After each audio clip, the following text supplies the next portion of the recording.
Well, let's delve deeper into this Kapedo crisis for a bit. And joining me now live is George Natembeya, is the Rift Valley Regional Commissioner there, joining us live. George, thank you so much for making time for us, RC. We are now receiving reports of a very dire humanitarian crisis in Kapedo. What is the situation from your perspective? From where I sit, we don't have a dire situation in Kapedo because the operation which we are undertaking currently, we are basically focusing on criminal elements who have been subjecting both civilians and security officers to untold suffering and unnecessary deaths. But you know, when such an exercise begins, there are people who just run away from home without any reason whatsoever. And that's why we are saying that life must continue and let those who are not deemed to participating in some of these illegal activities to stay at home. The security officers are not interested in innocent Kenyans because we are out there to ensure that they live a life that is devoid of these criminal elements. But RC, how are you separating the criminals from the innocent residents there? Because you're also receiving information that there's very indiscriminate beatings across everyone who's found in that region. That's a narrative. Normally it starts like that. And that's why our previous efforts to eliminate this problem has not borne any fruits. Because the moment you start acting very seriously on this problem, you start hearing that kind of propaganda. We mapped out this area before we started this operation, and we know exact position where these bandits are. As a matter of fact, they are settled in what we are calling illegal settlements. Some of them are actually in Turkana East and far-flung areas within Tiati. And those are areas where we are focused. So even if we say that we are beating people indiscriminately, honestly, it's not correct. RC, you say it is propaganda, but you're not allowing anyone to be there. You're not allowing journalists, you're not allowing aid workers to be there. Nobody can corroborate what you're saying. Essentially, it's our word against yours. We have not stopped anybody from going there. But what we are saying is that that was an active combat zone with ammunition flying all over the place. So you go there at your own risk. So those who are daredevils and they want to go there, they're welcome. We're not stopping them from going there. Anybody who said they're being stopped is not true. There are people, the residents who are speaking to us, RC, and they were saying they don't have food, they don't have medicine because no vehicles are going in and out. Are you saying that they're allowed to go, they just don't want to? The business people don't want to go there because they want to take unnecessary risk. But are you allowing them to this go? was expected. This was of course expected. You know, when you engage in that kind of behavior, there are consequences. You don't expect life to continue as normal, and that's why I've been telling these people, please shun criminal activity. They want to listen. So the government is in there, is doing its thing. Those who want to come in and do business, they're welcome. But of course, the challenge now is that we do not have security officers to give escort to some of these business people. Some of them are just worried they want specific escort to those areas, and we don't have a sufficient manpower to that kind of work because all our security forces are engaged with these bandits. So now what happens to the people who are starving there because there's no supplies? Generally, Kapedo area has been food insecure, and the government has been providing food relief. Those efforts will continue if we determine that indeed there are people who are starving and they need government support. We will provide the necessary support if indeed is needed. So, RC, you're saying they should wait until this operation is done first before they start getting supplies? And we don't know when this is going to end. I'm saying that. I'm saying no. We know this operation is going to take a long time. It's not like we are there for 2 or 3 days or 4 weeks. We are going to be there for as long as it takes to ensure that we get all those illicit firearms from the hands of criminals. So people who are starving can't wait for that long.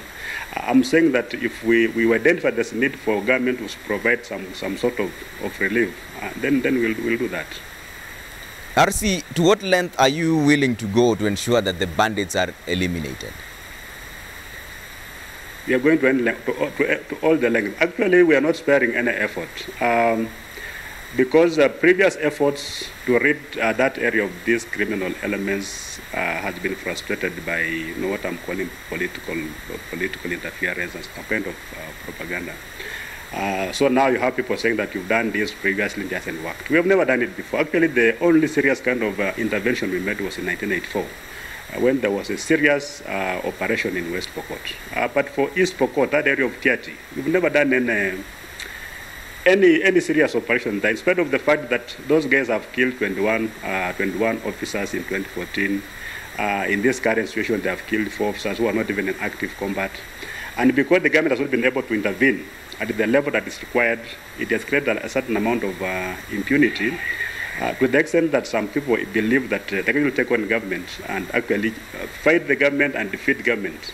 That was some of those characters are expecting. But this time around, I'm saying, we are going to do all it takes to ensure that area, we restore normalcy, we restore law and order, so that the citizen living there can also live like any other Kenyan elsewhere. RC, you say that use of excessive force is propaganda, but we have reports that one Paul Kosgei, a human resource officer from TAC Tiati, Nelson Cordado, primary school headmaster, Brian Silale, IBC official, David Kukat, MTC student, list goes on, that they were abducted and killed by the police. That's what the reports are saying, that they were abducted and killed in the hands of the police. What is your response to this? Those are just stories. Who has any proof that they were abducted by the police? What happened on that particular day was that, not that particular evening, was that there was a stock theft incident. And the police responded. Actually, there was a fierce exchange of fire between the bandits and the police. And when the guns went silent, one bandit was actually dead. And that one we accounted for it.